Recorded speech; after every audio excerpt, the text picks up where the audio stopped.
So ang ating gawa ngayon mga kaibigan ay magpapalit tayo ng oil seal dito sa dovol ng Toyota Land Cruiser GXR.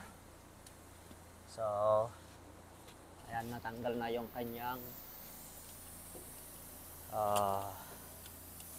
propeller at gagamitan naman ng fuller itong kanyang plunger para matanggal.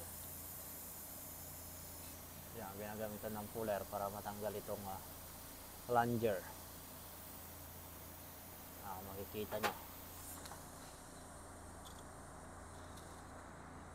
Tapos i-impact.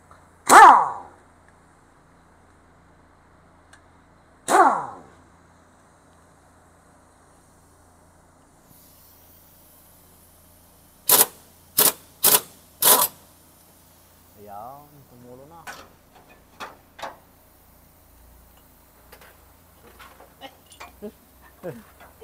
Okay lang, okay lang. Kasama na to, yung kanyang oil seal. Malaki yung kanyang oil seal. Kasama nga yung bakal sa... So ito mga kaibigan yung ating papalitan. So tatanggalin yan.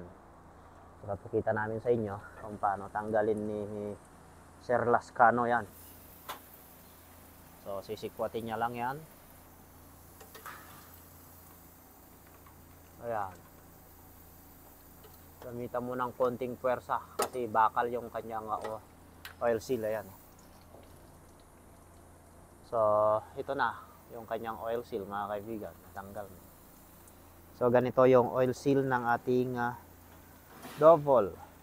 Ayan. Bakal. Tsaka dito sa kanyang loob ay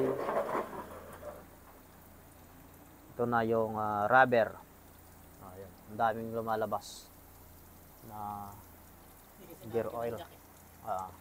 Okay lang yan. Salinan na lang natin. Salinan na lang. Marami pa naman dyan. Natin dyan. Pondo natin na differential oil. So 90 mga kaibigan yung ilalagay natin na langis dito sa kanyang dovol. So pwede pang differential, pwede pang transmission, pwedeng pang dovol, yon. Walang problema yon mga kaibigan, yung 90. Pwede rin doon ilagay sa differential at saka dito sa harapan. So ang differential niya dito. Okay?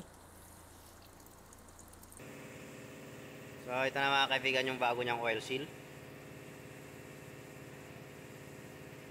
Lalagyan ng grasa para ipasok na doon sa kanyang kinalalagyan. Sige, okay na.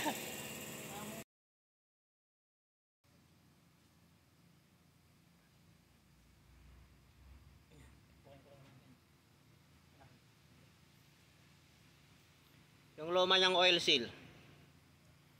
So ayan mga kaibigan, makapansin nyo, sisasagad lang natin yan. Hindi pa yan nakasagad. Ang tulo niya dati. Okay.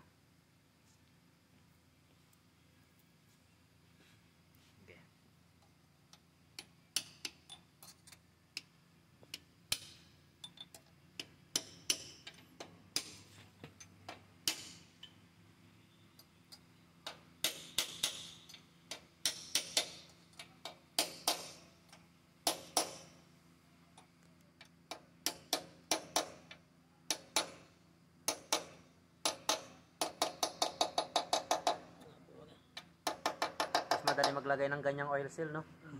May bakal. May bakal. So ito yung luma.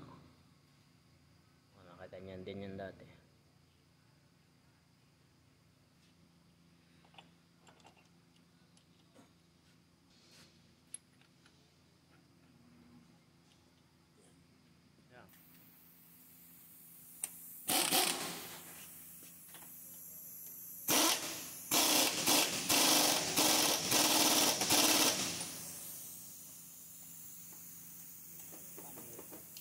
Okay, good.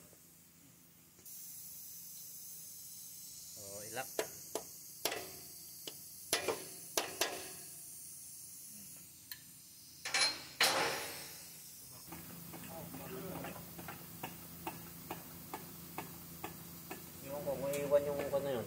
Iwan niya. Dami to.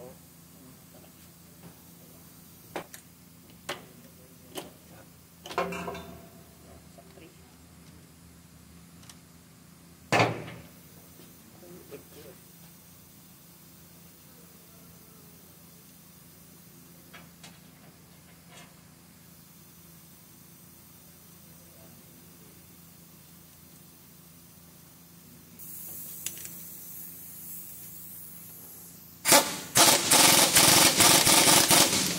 Napaikot na talaga eh.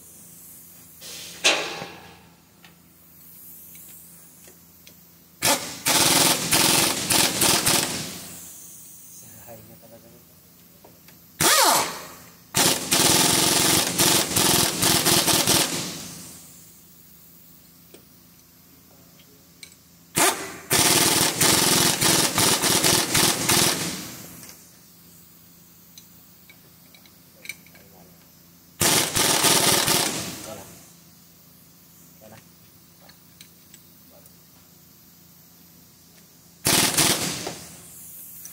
Number.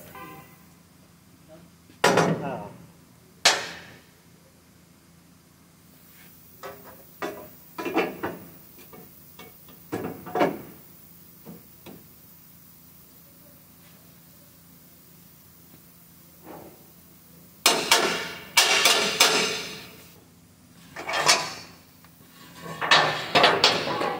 Mamaya.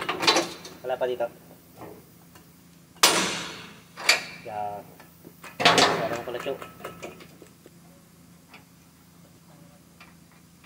Mamaya mais pa yan.